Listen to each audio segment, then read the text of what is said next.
welcome to another Sunday morning. I'm here. Why am I not here? Why am I not out on my bike? Because my bike's got a puncture. And it's too close to Christmas, to be honest. But for once, it is actually fairly nice out there. Anyway, this rant is about giving people what they want. So, Behringer, I can never pronounce the name right, but they've been on a mission for the last couple of years. And that mission has been listening to what people have been asking for in the market space and producing products that meet what people have been asking for. Now, it's really, I've used Behringer equipment quite a lot in the studio. I mean, I've got DI boxes that are Behringer. I've also got my little mixer that I use in the studio, which is just sort of an 8-channel stereo mixer. That's the same. I've got a headphone output system that is also Behringer. So I've got a number of bits and bobs, and I've got a 31-channel EQ that is the same. And their products for me have always been very, very useful, very, very good, and I've always done what they said on the side of the tin with relatively little fuss. And they're also not expensive. So for what I do, I don't need Rolls-Royce equipment. I just need equipment that works and works when I want it to work. So one of the comments that they've put a couple of comments out on their Instagram feed in recent weeks. One was giving people what they want, which I thought was a really good quote. And the second one was, and I think this is really important, innovation starts with embracing your customers. What does that mean? Go talk to your customers, go ask your customers what they want, produce products that meet the demand your customers are asking for. And I think some of the other manufacturers have been deficient in that respect, in terms of they have been giving people products that they think they need rather than asking the people what they actually want. Roland, to be honest, have been one of the biggest offenders of this. People were asking for years and years and years, bring back the TR-808, bring back the TR-909. Okay, when brand new, those units were considered a failure until the hip-hop movement started. Then they were considered the machine you needed to produce that style of music. The problem was, by that point in time, Roland had discontinued. Now, they tried to make amends with the boutique equipment, bringing back the ACB and doing it all digitally, which I applaud them for. I think that was a very good move, but it was a little bit too late. A number of players were trying to muscle in on that market space by that point in time. Behringer have, in the last year, brought out the RD808, which effectively is a TR-808, but with a few additional knobs and whistles that Behringer have put onto the unit so that it's not a direct clone. And this year we expect to see a 909 version, a RD909, which will be the TR909 released, assuming they don't get caught up in some sort of legal action with Roland, I suspect. But if you've looked at the Behringer website recently and gone and looked at the synthesizer section, you will notice that Behringer have a whole host of synthesizers currently in production. And that quite surprised me when I actually looked at this the other day. I knew they had a number in there, and I've got a number that are on sort of should I go and buy them list. But they have more than I thought currently available. And if I read through these synthesizers and modules that Behringer have, and then I'll tell you what the equivalent other machine is, you can make your own mind out of whether Behringer are giving you what you want. So let's start. The Pro 1 module. These will appear up here as I'm saying them, by the way. Based on the 1981 Sequential Circuits Pro 1. Has really good reviews as well, the Pro 1 module. The K2 module. Based on the ARP K2 synthesizer, produced between 1978 and 1983. So another one that's 30 odd years old at this point, well, nearly 40 years old. The Model D, based on the classic synthesizer Moog's Mini Moog. Produced between 1970 and 1981. The Poly D, a polyphonic version of the Model D, the one I just mentioned. The DeepMind 12 and the DeepMind 12D, 12D being a modularized version of the DeepMind 12, based on the Dave Smith Instruments Prophet 6. The MS1, which comes in multiple colours by the way, as did the original, based on the legendary SH101 manufactured between 1982 and 1986. The Odyssey, based on the original ARP Odyssey, introduced in 1972.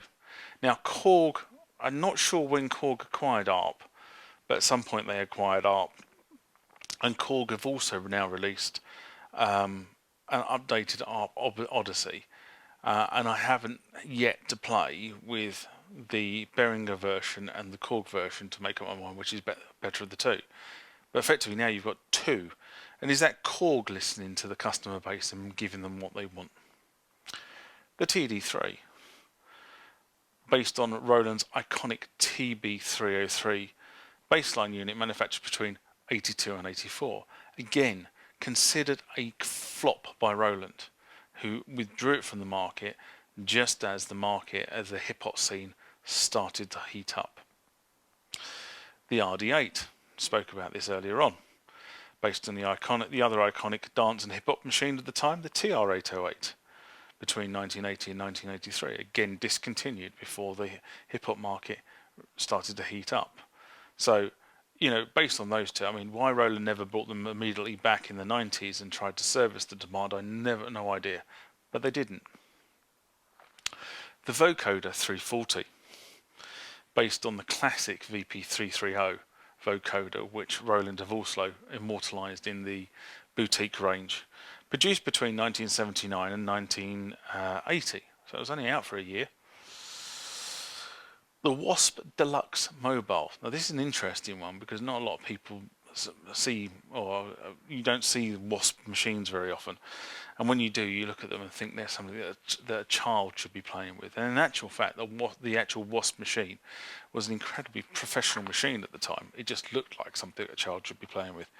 And this one's based on the original 3-octave digital analog hybrid mono Wasp Deluxe, released in 1979. Now before that there were a number of Wasp machines. There was a Wasp, but there was a Wasp Sonic, and there was a Wasp Deluxe, all before the 1979 Wasp Deluxe was deleted. But they have a Wasp, it's a module. The Crave, based on Sequential Circuits Prophet 5, manufactured between 1978 and 1984. So as you can see, and I probably missed one or two off that list because I just went through the list and then matched them to synthesizers or that I knew about. But that's so 1, 2, 3, 4, 5, 6, 7, 8, 9, 10, 11, 12. That's 12 synthesizers that Behringer have brought to market in the last year, 2 years, to meet the demand for people for this legacy instrument range. Now all these are brand new synthesizers. They're not old synthesizers rehashed, they're brand new synthesizers that Behringer have made. And you have to admit it's quite an impressive list. That is an impressive list of legendary functionality. Now I haven't played a number of these, so I can't compare how close they are to the original. I have played some of the originals. A friend of mine's got a Prophet 6. I've played a Prophet 5. Never played the original vocoder. I know somebody's got an 808. I know somebody's got a 909. I know somebody's got the original Pro 1. Although he never plays the original Pro 1 because the original Pro 1 is about as buggy as not. I mean, it's quite funny actually. Sequential circuits, everyone sort of like heralds sequential circuits as forefront in design, and they probably were at the time, but their build quality was poor. And now that anybody who's got one of these machines is really starting to feel that build quality, whereas some of the other manufacturers built, the keyboards have remained fairly unscathed over the years. If you've got a Sequential Circuits Pro 1, believe you me, that probably needs to go into the shop and have a very good clean. But why buy one of these as opposed to one of the originals? So why would you go and buy one of these Behringer as opposed to one of the originals? Well, the first thing is 21st century circuitry. The circuitry that sits inside these machines is bang up to date. So in terms of what you're getting something brand new that gives you the sounds of that legacy piece of tech. If you can find a good version of an old synthesizer, you are going to pay a premium for it. And we all have seen things like the Jupiter 8. Now the Jupiter 8, if you can find a good Jupiter 8, you're probably now looking at £3,000 to £4,000 at minimum, and some of these are going for much more than that. Jupiter 4s, Jupiter 6s. I can't think off the top of my head other synthesizers, but all these synthesizers, you see them go up, and they are carrying a premium, and I mean a serious premium to what they originally cost. Whereas you can buy one of these for sub £1,000. Behringer brought the units right up to date. Okay, so these units, the original units wouldn't have had MIDI, they definitely wouldn't have had a USB port. These new units that Behringer are bringing to market have MIDI. It's embedded into the actual machine, so there's no aftermarket mods. Because believe me, I mean, I've done a MIDI retrofit on a couple of machines for friends, and it is a very fiddly thing to do. Not only to mount the MIDI into the case itself, because you've got to find a suitable mounting point on the side of the case where you can actually pop 2 holes through to get an in and an out, or an in and a through, depending on what MIDI kit you get. You then got to route all the wiring internally inside that box to the right places to actually allow the MIDI to do its job. Not the easiest thing in the world to do. I believe me, I've done it a couple of times. Plus the fact you have to obviously punch holes through the back of the original casing to actually allow the cables to fit in and out, and then you've got to. I think one of the biggest things I had on one of them, I'm trying to think what the unit was, but actually being able to actually screw the retrofit MIDI sockets to the case, where the case was utterly brittle. So I ended up having to reinforce the case with some new plastic to allow me to draw through it, to actually allow me to mount. So, and you've seen some of these retrofits are real hatchet jobs. Most of the legacy synthesizers, unless you've got somebody who's spent the time, you cannot retrofit USB to them. I mean, you can. That's probably a wrong statement. It's difficult to retrofit USB to them. And the next thing is Behringer haven't made a direct clone. They haven't literally taken the functionality of the old unit and lifted it and put it into their unit.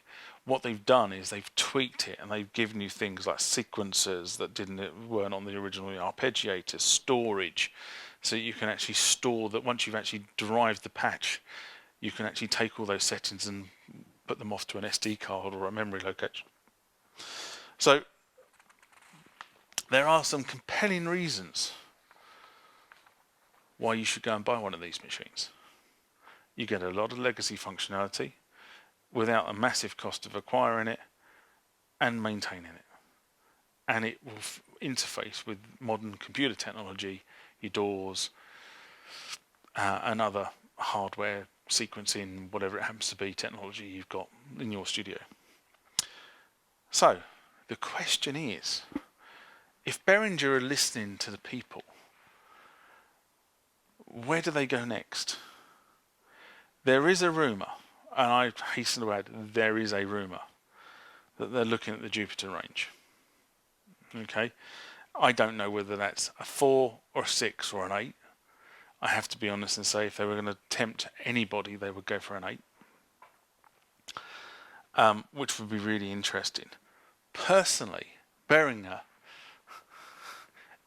if you're going to give the people what they want, what about a Yamaha and Korg boards? I'm thinking specifically something like the CS80, or maybe a bang up to date DX7, or if you're really, really up for the challenge, what about a modern DX1? Now they would be synths on my bucket list. Until next time, catch you later. Bye bye. And if I don't see you before Christmas, Happy Christmas to one and all. If you liked the content of the video you've just seen, please give it a thumbs up. It just helps the YouTube algorithm with its selection process. If you want to leave a comment, please feel free to do that as well. Down below somewhere should be the ability to do that. I do try to respond to all the comments that are raised on the channel. Sometimes it takes me a few weeks because of what I'm doing, and I'm getting more and more and more comments and questions raised on the channel, so it just takes sometimes a little bit of time to do a bit of research. If you want to be notified when I put more rants, mailbergs and videos about this sort of legacy tech and even modern tech on the channel, hit the subscribe button, hit that bell icon, and you'll be notified by YouTube when stuff happens. I try to publish at least 2 times a week, sometimes more, sometimes less. Until next time, bye bye.